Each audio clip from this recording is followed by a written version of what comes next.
Estamos em agosto já, né?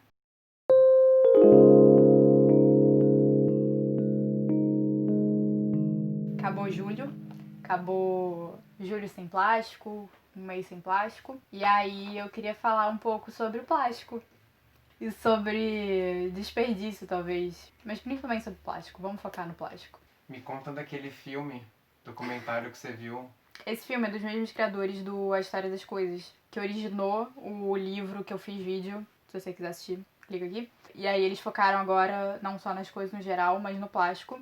E eles falam sobre toda a cadeia do plástico, mas eles focam principalmente no descarte desse plástico. Então, nos impactos socioambientais do descarte do plástico. Então, esse documentário, se você não viu, eu avisei que era pra assistir lá no meu Instagram. Então, se você não me segue no Instagram, me segue, porque lá eu dou algumas outras dicas.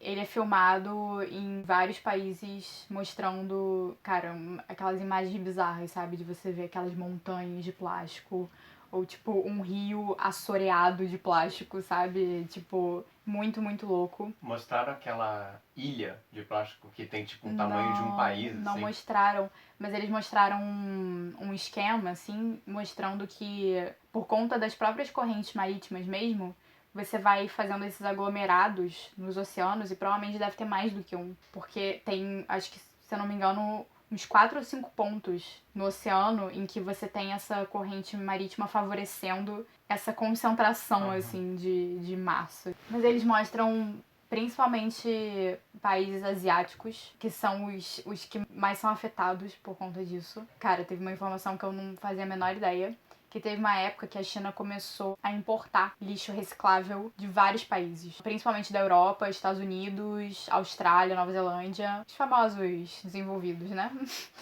E eles começaram a importar o lixo porque eles queriam reciclar aquilo. E eles queriam aprimorar as técnicas deles de reciclagem e posteriormente vender aquilo, né? Então tinha um mercado pra isso. Mas acontece que eles começaram a receber muito, muito, muito lixo que não era reciclável. Porque, cara, a maioria do lixo que a gente acha que é reciclável não é. Porque, principalmente focando no plástico, né? Porque o filme acaba falando só do plástico mesmo. Tem muita, muita, muita embalagem e materiais plásticos diferentes. E a maioria deles é misturado com outra, sabe? Não é um plástico puro só, sabe? Não é um tipo de plástico só. Às vezes são vários tipos de plástico misturados com mais uma camada de metal, às vezes uma camada de mais alguma outra coisa. Muito corante também, que isso dificulta muito. Então, se você tem uma embalagem que ela é direta estampada na própria embalagem, sabe? Você não tem um outro plástico envolvendo com as informações, aquilo dificulta muito, porque na hora de você derreter o plástico pra você transformar em outra coisa, Tem que separar o corante. você tem que, assim, a ideia é sempre que você separe por cores, né? Pra você ter sempre, fazer os pellets de plástico reciclado. Que nem vidro, né? Vidro separa. Exatamente. Então, cara, se você tem um plástico muito, muito colorido, com um monte de corante, um monte de coisa misturado ali, já dificulta. Mas tem também uma diferença entre não ser reciclável agora, por limitações tecnológicas, e não ser reciclado de jeito nenhum, né? Porque assim, Sim. é tão complexo e tão louco que, assim, tá distante da viabilidade de qualquer coisa, né? Eu tava pensando nisso outro dia, quando eu gravei aquele vídeo sobre recicláveis, sobre rejeitos e resíduos, que não saiu ainda porque ficou ruim o vídeo, vou gravar de novo. Eu tava vendo ele e é muito difícil você, na minha opinião pelo menos, eu acho que é muito difícil você determinar esse limite entre resíduo e rejeito. Que o resíduo seria uma coisa que tem o potencial de ser reciclada e o rejeito é aquele que não pode ser reciclado de jeito nenhum. Se você for pensar em coisas, assim, tem coisas muito pontuais que realmente se aplicam claramente pra essa regra, que é tipo, sei lá, Fralda. poeira. Justo. Poeira da sua casa. Você varre a sua casa e aí Poeira. Não dá nem pra compostar isso? Jogar na composteira? cara, depende, porque às vezes tem uns bagulho ali que você nem sabe, né? Fiapo de Mas coisa. você mora perto de uma estação de trem. Tem fuligem, tem um monte de coisa ali que você não sabe. Às vezes tem uns metais loucos ali também. É complicado, você não tem como garantir o que tem ali. Varrição de rua, vai ter, sei lá, restinho de asfalto ali no meio, sacou? Meio complicado. E aí eu tava pensando nisso, né? E a fralda, você falou, tá, beleza. A fralda realmente é complicada porque além dela ser um monte de plástico misturado, ainda tem o restinho do cocô que, assim, você nunca vai conseguir tirar 100%, né? Ou o xixi, que tá absorvido ali, que aí realmente não tem como tirar. Que é um polímero também. O xixi? Não. O que absorve é um polímero. Sim, exatamente. Que é muito complexo complexo também. Exatamente. Então, beleza, a fralda realmente é um que não faz nem sentido você querer reciclar ela, eu acho. Porque você vai reciclar o quê pra virar o quê? Tem coisas que é fácil de você identificar como rejeito. Mas tem outras coisas, por exemplo, o isopor, o clássico isopor. Ele é considerado um rejeito porque não tem tecnologia pra reciclar e porque ele é o que você tava falando, tipo, não é viável economicamente. Tem tecnologia.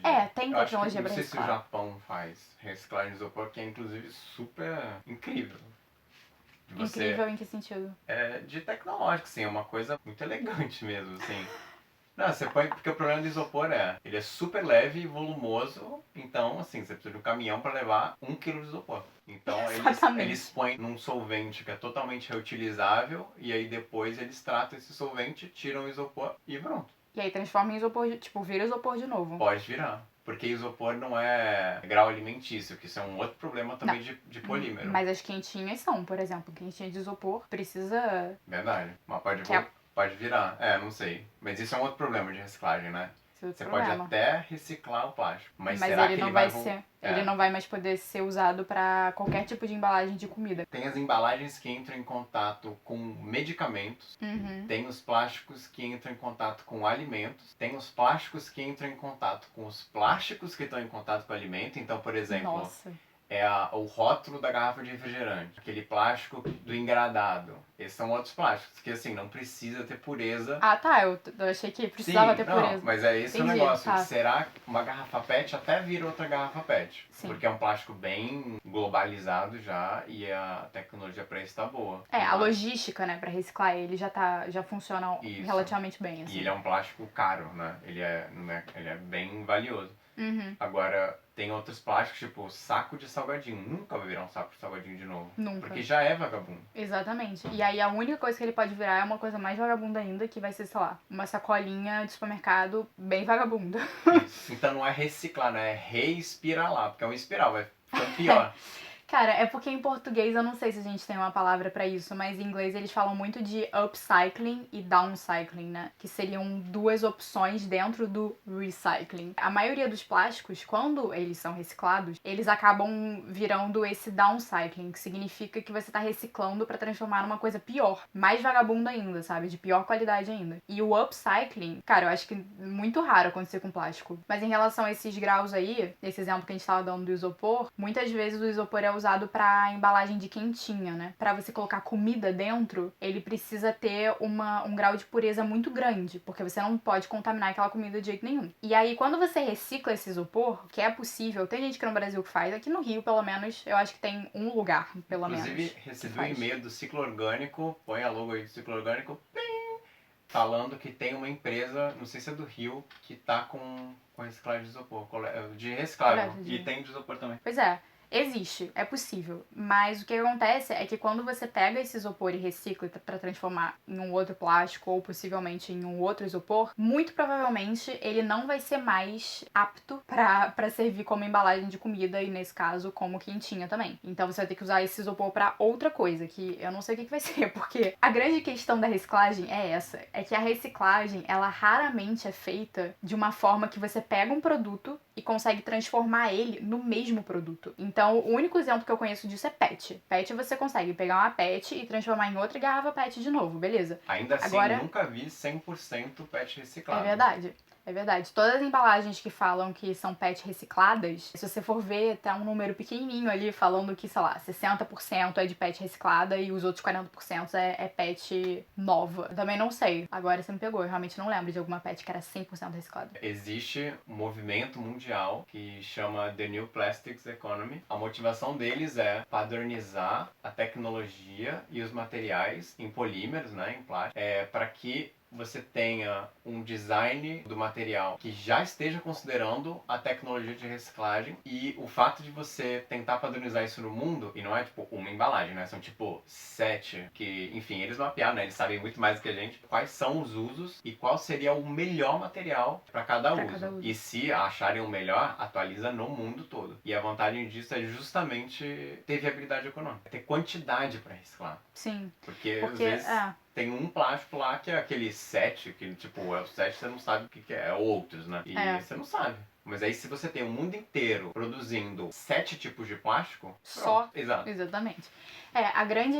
Eu ia falar grande questão, mas todas as questões em relação ao plástico são bem grandes, assim. Mas uma das questões muito sérias em relação ao plástico é que qualquer um pode inventar um tipo de plástico agora, um polímero pronto, e aí colocar isso em circulação. Eu já vi que existem milhares de tipos de plástico diferentes circulando por aí. E qual é o problema disso? Quando você tem vários tipos de plásticos diferentes que, olhando, assim, rapidamente, você não consegue perceber a diferença, pra você reciclar isso é muito difícil, porque primeiro você tem que conseguir separar isso. E se eles são muito parecidos, vai ser difícil você conseguir separar. Segundo, que quando você separa, cada plástico ele vai ter que ser reciclado de uma forma diferente, porque ele tem uma cadeia, uma molecular, uma estrutura diferente.